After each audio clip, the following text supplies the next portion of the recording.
परन्धामस्य मोक्षप्राप्तिः। आरब्धं कार्यं परित्यक्तुम् अनिच्छन् त्रिविक्रमः पुनरपि वृक्षस्य समीपं गत्वा वृक्षम् आरुह्य शाखायां लम्बमानं शवं स्कन्धे आरोप्य अधः आगत्य मौनेन यथा पूर्वं श्मशानाभिमुखं प्रस्थितवान्। तदा शवान्तर्गतः वेतालः अवदत्, अये राजन्, केचन तादृशाः अलसाः भवन्ति यत् लघुवस्तु अपि उन्नीय पार्श्वे स्थापयितुं न इच्छन्ति। तादृशेन जीवनेन एव तुष्यन्ति ते। किन्तु भवान् तु घोरे मध्यरात्रे एतस्मिन् श्मशानमार्गे सञ्चरतः सन्तोषम् अनुभवन् अस्ति। भवतः एतादृशस्य प्रयत्नस्य लक्ष्यं किञ्चन स्यात् एव, किन्तु तस्य लक्ष्यस्य सिद्धसमये भवान् परन्धामः इव अविवेकितां न दर्शयेत् खलु। भवतः विवेकस्य उद्बोधनार्थं तस्य परन्धामस्य कथां श्रावयामि, श्रद्धया शृणोतु तावत् इति। अनन्तरं वेतालेन कथा आरब्धा। कस्मिंश्चित् ग्रामे परन्धामः नाम युवकः निवसति स्म। तस्य बन्धुबान्धवाः न आसन्। सः श्रमशीलः सन् अपि निर्धनः। प्रतिदिनं सः महता परिश्रमेण कार्यं करोति स्म। तथापि अल्पा भृतिः एव प्राप्यते स्म तेन। अतः जीवननिर्वहणे कष्टम् अनुभवति स्म सः। एतादृशजीवनात् जुगुप्सितः सः कदाचित् अरण्यं गत्वा तपः आरब्धवान्। तस्य कठोरतपस्यां दृष्ट्वा सन्तुष्टः भगवान् प्रत्यक्षीभूय अपेक्षितं वरं याचताम् इति अवदत्। प्रभो, मुक्तिदानेन माम् अनुगृह्णातु कृपया। जीवनमरणरूपात् एतस्मात् चक्रात् मम मोक्षः भवतु इति निवेदितवान् परन्धामः। तदा भगवान् मन्दहासपूर्वकं, वत्स, स्वयं सुखेन जीवन् अन्येषां साहाय्यं करोतु मानवः इति उद्देशेन जन्तुभ्यः मानवजन्म दीयते। भवता तु स्वयं सुखेन न जीवितं, न वा परोपकारः कृतः। अतः मोक्षप्राप्त्यर्थं भवतः योग्यता नास्ति, किन्तु मोक्षः न दीयते एव इति न। अहं भवते काश्चन अपूर्वशक्तीः दास्यामि। तासां साहाय्येन भवान् परोपकारं करोतु। तदा भवतः जीवनस्य सार्थकता सिद्धा भविष्यति। ततः भवान् मोक्षस्य अधिकारी भविष्यति। अतः मोक्षाधिकारसिद्ध्यर्थं मानवसेवां करोतु इति उक्त्वा ततः अन्तर्हितः अभवत्। लौकिके कस्मिंश्चित् अपि वस्तुनि परन्धामस्य आसक्तिः न आसीत्। सः शीघ्रातिशीघ्रं मोक्षं प्राप्तुम् इच्छति स्म। अरण्यतः प्रत्यागमनसमये तेन कश्चन तरुणः दृष्टः। सः अधोमुखतया स्थित्वा हस्तसाहाय्येन सञ्चरति स्म।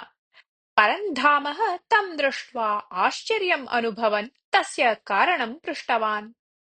मम पिता केनचित् घोरव्याधिना पीडितः अस्ति। औषधोपचारः कोऽपि लाभप्रदः न जातः। अस्माकं ग्रामस्य अर्चकः वदति यत् दुष्टशक्तिः काचित् तस्मिन् आविष्टा अस्ति इति। यदि प्रतिदिनम् एवं हस्ताभ्यां सञ्चारः क्रियते तर्हि व्याधिः अपगच्छेत् इति अभिप्रैति सः। अतः अहम् एवं सञ्चरन् अस्मि इति अवदत् सः तरुणः। किम् एवं हस्ताभ्यां चलनेन भवता कष्टं न अनुभूयते इति अपृच्छत् परन्धामः। अनुभूयते एव, महत् कष्टम् अनुभूयते। अन्यच्च आबाल्यात् मम वामहस्तः शक्तिहीनः। वैद्यः उक्तवान् अस्ति यत् तस्य वामहस्तस्य उपरि बलम् आरोप्यते चेत् सः सर्वथा निरुपयोगी भवेत् इति। तथापि न कापि चिन्ता मम, यतः हस्तात् अपि पितुः प्राणाः प्रियतराः मम। यदि पिता स्वस्थः भवेत् तर्हि एव महान् आनन्दः मम इति अवदत् सः तरुणः। युवकस्य परोपकारशीलतां दृष्ट्वा सन्तुष्टः परन्धामः अवदत्, भवान् कश्चन श्रेष्ठः पुरुषः। भवतः पुण्यम् एव भवन्तं भवत्पितरं च रक्षिष्यति। अतः भवान् एतत् हस्तसाहाय्येन चलनं परित्यज्य सन्तोषेण गृहं गच्छतु। मम वचनं व्यर्थं न भवति इति। तदा युवकः पादाभ्यां स्थित्वा अवदत्, श्रीमन्, भवता मम गृहम् आगत्य मत्पित्रे दर्शनं दातव्यम् इति अहं प्रार्थये इति।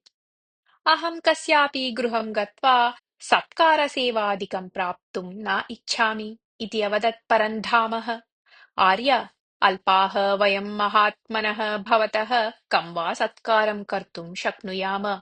भवान् मम पितुः समीपम् आगच्छेत् चेत् मद्ग्रामीणाः अपि केचन भवद्दर्शनं प्राप्य कष्टनिवारणं प्राप्तुम् अर्हन्ति इति अवदत् तरुणः।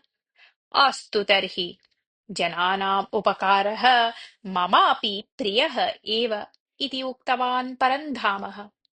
अनन्तरं सः शान्ततया तिष्ठन् नेत्रे निमील्य हृत्पूर्वकं भगवन्तं स्मृत्वा प्रार्थयत्, प्रभो, अहं निस्वार्थभावनया परोपकारं कृतवान् अस्मि, कृपया मह्यं मोक्षं ददातु इति। भवता कृतः उपकारः अल्पः, इतोपि महतः उपकारान् कृतवन्तः बहवः सन्ति। तेभ्यः एव मया मोक्षः न दत्तः। एवं स्थिते का कथा भवतः? भवतः पुरतः स्थितः युवकः अपि भवतः अधिकं परोपकारं कृतवान् एव। अतः आदौ प्रपञ्चम् अवगच्छतु भवान् इति हृदयतः ध्वनिः श्रुतः। एतस्य परोपकारः कथं श्रेष्ठः इति आश्चर्येण अपृच्छत् परन्धामः। यदा तत् भवता ज्ञायते तदा एव मोक्षः भवतः। इदानीं तु तम् अनुसरतु भवान् इति आदिशत् भगवान्। भगवतः आदेशस्य अनुगुणं परन्धामः तम् अनुसृतवान्। यावत् तौ गृहं प्राप्तवन्तौ तावता युवकस्य पिता स्वस्थः जातः आसीत्।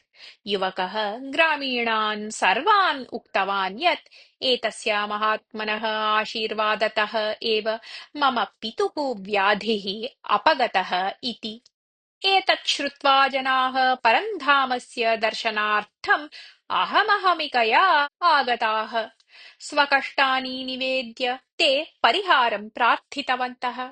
कश्चित् व्याधिग्रस्तः, अपरः ऋणभारत्रस्तः, अन्यः पत्नीपीडितः, एका श्मश्रुपीडिता, अपरा स्नुषापीडिता, अन्या दारिद्र्यपीडिता। एकस्य कूपे जलं नास्ति, अपरस्य क्षेत्रे शुष्कम्, अन्यस्य धान्याभरणादिकं चोरितम्। परन्धामः सर्वेषां समस्यां सश्रद्धं श्रुत्वा भगवता दत्तायाः शक्त्याः साहाय्येन सर्वाः समस्याः निवारितवान्। ग्रामे समस्या एव न अवशिष्टा। ग्रामः स्वर्गतुल्यः जातः।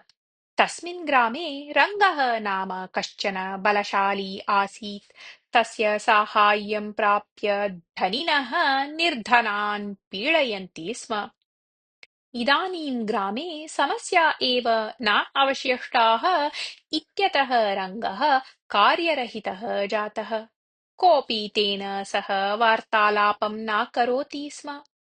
एतस्मात् रङ्गः नितरां विरक्तः जातः।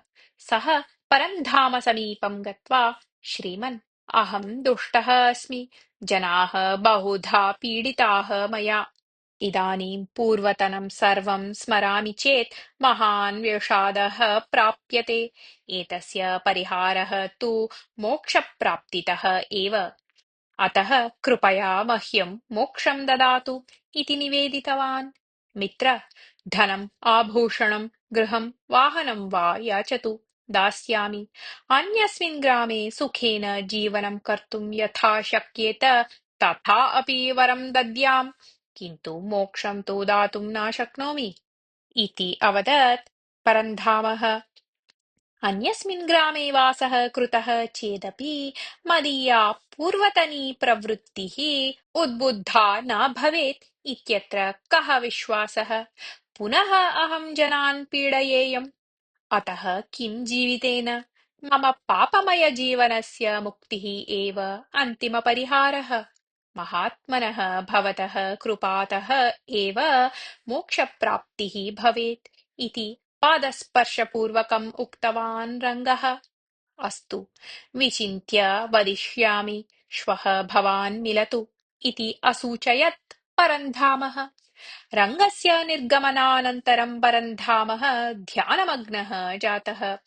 तदा भगवान् असूचयत्, स्वस्य मोक्षस्य प्राप्तेः इच्छा परित्यक्ता चेदेव भवान् रङ्गाय मोक्षं दातुम् अर्हति इति। अनन्तरदिने रङ्गम् अवदत् परन्धामः, अहं मम पुण्यं भवते यच्छामि। भवान् नद्यां स्नात्वा भगवन्तं ध्यात्वा मोक्षं याचयतु। भगवान् भवते मोक्षं दास्यति इति। रङ्गाय मोक्षं दत्त्वा भगवान् परन्धामस्य पुरतः प्रत्यक्षीभूय, भवते मोक्षं दास्यामि इति अवदत्। मम पुण्यसञ्चयस्य नष्टः। रङ्गाय पुण्यं प्रदत्तं मया, अतः मोक्षप्राप्त्यधिकारः नास्ति मम इति अवदत् परन्धामः। भवतः कर्तव्यं समाप्तम् अस्ति, अतः अद्य सायंकाले भवान् नद्यां स्नात्वा मां ध्यायतु, भवता मोक्षः प्राप्यते इति उक्तवान् भगवान्। वेतालः एवं कथां समाप्य अवदत्, राजन्, मोक्षप्राप्त्यर्थं परन्धामः भगवन्तं बहुधा प्रार्थितवान्, किन्तु भगवता मोक्षदानं निराकृतम्।